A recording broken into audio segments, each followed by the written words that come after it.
Bonjour à tous, aujourd'hui je vous retrouve pour une notion de probabilité, la probabilité conditionnelle. Vous retrouvez ces pages dans votre théorie. Conditionnel, on entend le mot condition.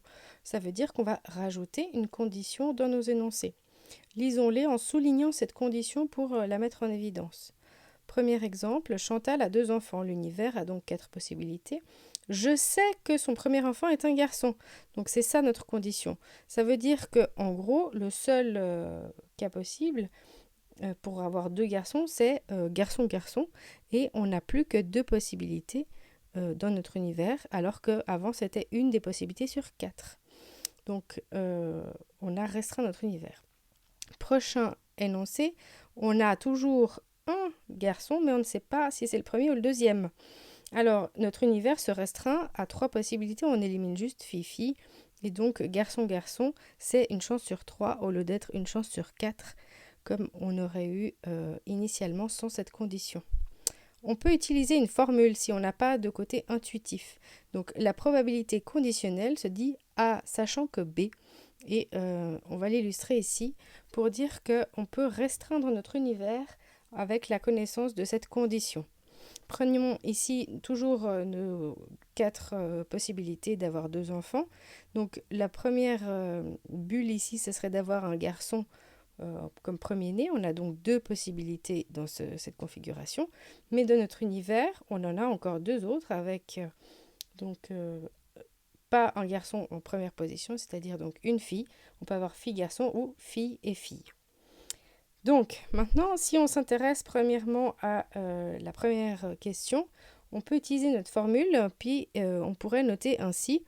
On pourrait dire par exemple quelle est la probabilité d'avoir un garçon-garçon, sachant que le premier-né était un garçon.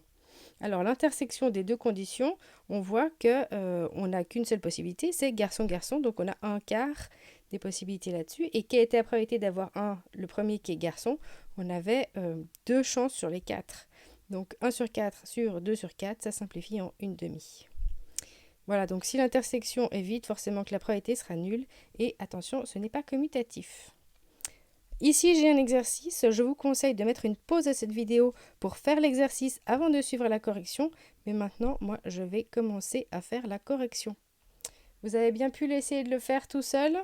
Alors, c'est parti. Je vous conseille de faire une petite illustration à l'aide d'un diagramme de Venn avec le A et le B qui sont donc 2 ensembles, un univers, et puis on place tous les nombres comme indiqué dans les bulles. On a une première question. Quelle est la probabilité d'obtenir un nombre pair sachant qu'un nombre plus grand que 3 est sorti? N'oubliez pas votre univers. Donc, obtenir un nombre pair, où est-ce qu'on a? Eh bien, c'est l'ensemble A. Sachant qu'un nombre plus grand que 3 est sorti, c'est notre ensemble B. Donc, sachant que B. On applique la formule. On a probabilité de l'intersection de A, donc inter B, et au dénominateur probabilité de B. Donc là, inter B, c'est 2 chances sur 6, et la probabilité de B, eh bien, c'est 3 chances sur 6. On simplifie les sur 6 et on a 2 sur 3.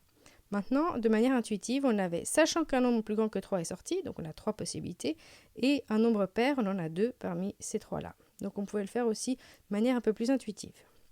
Question suivante, quelle est la probabilité que 2 sortent sachant qu'il s'agit d'un nombre pair? C'est-à-dire P sachant que A. Donc l'intersection de C et A sur la probabilité de A. On a donc ici pour C une chance sur 6, pour A 3 chances sur 6, et ça se simplifie. On peut de manière intuitive regarder qu'on avait 3 nombres pairs et 2 étaient une de ces 3 possibilités. Question suivante, quelle est la probabilité qu'un nombre pair sorte sachant qu'il s'agit de 2? Eh bien, ici, quand on regarde l'intersection de A inter C, on a 1 sur 6. Et 1 sur 6, on le retrouve en bas, c'est bien sûr à 100%, puisque 2 est un nombre pair. Quelle est la probabilité que 2 ne sortent pas? Donc c'est non C, sachant qu'il s'agit d'un nombre pair. Donc non C, ici, eh bien, il va falloir faire l'intersection avec A. Et on trouve 2 sur 3. J'espère que c'est clair. Regardez, vous avez la formule dans la table CRM. Voici la fiche que nous venons de compléter. Elle se trouve dans vos classrooms. Je vous souhaite bon travail pour vous mettre aux exercices. Un exercice vous est conseillé pour utiliser toutes ces notions et ces formules. Il s'agit de l'exercice 2. Mais maintenant, si vous avez un peu de temps, vous voulez un peu plus approfondir, faites le 1 et le 3 aussi. À tout bientôt dans les commentaires si vous avez des questions. Belle journée à tous.